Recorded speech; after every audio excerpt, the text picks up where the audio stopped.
Hello tout le monde, bienvenue dans cette nouvelle vidéo. Aujourd'hui, je vais vous expliquer tout ce qu'on enseigne en école de commerce au niveau des programmes et des matières.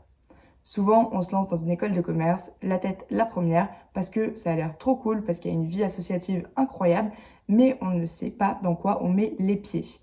Donc c'est pour ça qu'aujourd'hui, je vais un peu tout vous expliquer et essayer de vous conforter dans votre choix si vous voulez faire une école de commerce ou sinon vous aider à rebondir et à chercher quelque chose qui vous correspond un peu plus. Mais avant de commencer, si vous aimez ce genre de contenu, si vous êtes intéressé de tout ce qui se passe avant, pendant et après les études, je vous invite à vous abonner et à se balader sur ma chaîne. Ça m'aiderait vraiment énormément. Donc comme je vous ai dit avant, il y a énormément de points pour lesquels on souhaite opter pour une école de commerce. Pour le réseau d'entreprise, le réseau des anciens élèves, la vie associative, le rayonnement international, la reconnaissance des diplômes. Enfin bref, une école de commerce comme ça a l'air incroyable. Mais bon, faites attention quand même. Je vous ai fait une vidéo récemment sur ce qu'il faut voir au niveau des critères pour les écoles de commerce pour pas se faire avoir parce que ça représente quand même un coût. Mais bon, ici on n'est pas là pour discuter de ça, on est là pour voir les programmes et les matières qui vous conviendraient peut-être. Il y a 3 manières de rentrer en école de commerce. Post-bac, post-prépa et admission parallèle. En post-bac, comme moi, vous finissez le lycée et vous rentrez soit sur concours, soit sur dossier.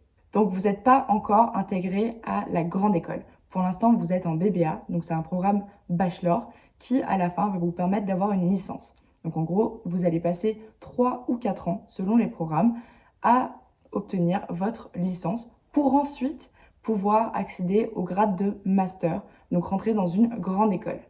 C'est ce que j'ai fait. Moi, j'ai trouvé ça plus simple plutôt que de faire une prépa. Dans tous les cas, j'ai pas été acceptée en prépa. Donc voilà quoi. Donc, c'est une bonne façon de rentrer en école de commerce et de retenter sa chance quand on n'a pas été un élève incroyable au lycée. Moi, ça m'a beaucoup servi. Et moi, je me suis complètement arrêtée au bachelor. Une fois que j'ai eu ma licence, qui dans mon école était donc similaire, enfin pas similaire, mais qui était au niveau d'un master 1, je me suis arrêtée parce que tout simplement, je voyais pas l'intérêt de faire un master alors que c'est déjà très cher.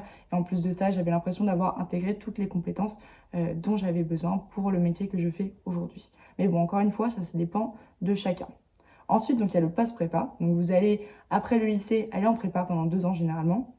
Et après faire les concours pour donc rentrer dans une grande école de commerce. La différence avec le post-bac, c'est que cette fois-ci, vous allez directement arriver, donc après les 3 ou 4 ans que nous, on aura fait en post-bac, vous allez arriver en grande école directement. Donc il vous restera environ 2 ans d'études, selon le master que vous allez faire. Donc la prépa, c'est bien si vous êtes un bon élève et en plus de ça, si vous n'avez pas le temps, que vous voulez directement accéder à la grande école. Et enfin, la dernière façon donc d'être admissible en école de commerce, c'est de faire donc un concours d'admission parallèle. C'est-à-dire que vous vous réorientez tout simplement ou que vous changez d'école.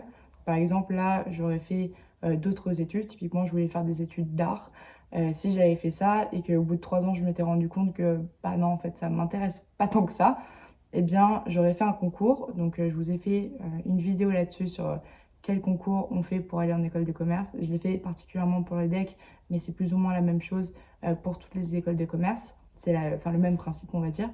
Et donc, ouais, après, tu te réorientes, tu passes ton concours, et voilà, t'es pris ou tu n'es pas pris. Donc maintenant, je vais vous lire une petite liste des spécialités qui sont proposées en école de commerce. Évidemment, toutes les écoles de commerce n'ont pas toutes les spécialités que je vais vous lire là, et d'autres en ont beaucoup plus. C'est juste une liste générique, histoire que vous ayez une idée.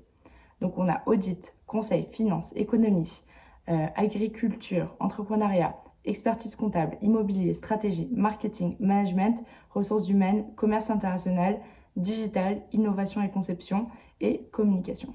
Et donc au sein de ces spécialisations, il va quand même y avoir un tronc commun où il y aura donc les matières que je vais vous citer maintenant, typiquement la bureautique, donc tout ce qui va être l'apprentissage de Word, Excel, PowerPoint, les trucs de base que vous allez trouver sur un ordinateur qui vont vous aider. Je pense que c'est un des trucs qui m'a le plus aidé dans ma vie aujourd'hui. Ça, c'est un truc qu'on va ressortir plus tard, c'est pas comme le théorème de Pythagore, on va dire.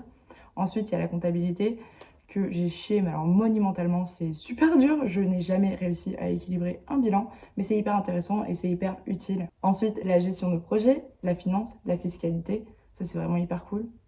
J'adore, c'était vraiment super cool, surtout quand on a des bons profs en fait. C'est vrai que les matières comme ça qui font un peu peur, eh bien c'est incroyable, ça change vraiment tout cette expérience-là. Ensuite, le droit des entreprises, droit des contrats, hyper important, vraiment très très important. Je me souviens que j'avais eu un problème avec un de mes employeurs et que j'avais appelé ma prof de droit en mode « Putain, qu'est-ce que je fais ?» et tout, j'ai eu un problème de salaire.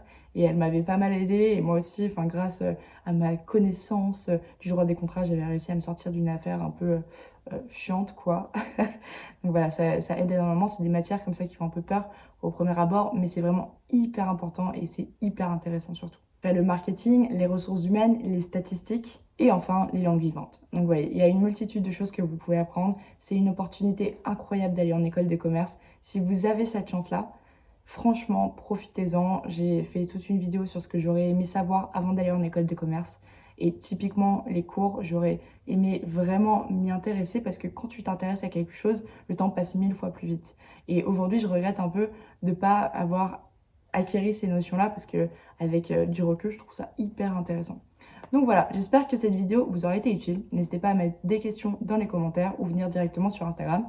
Et sinon, on se dit à la prochaine fois. Bye!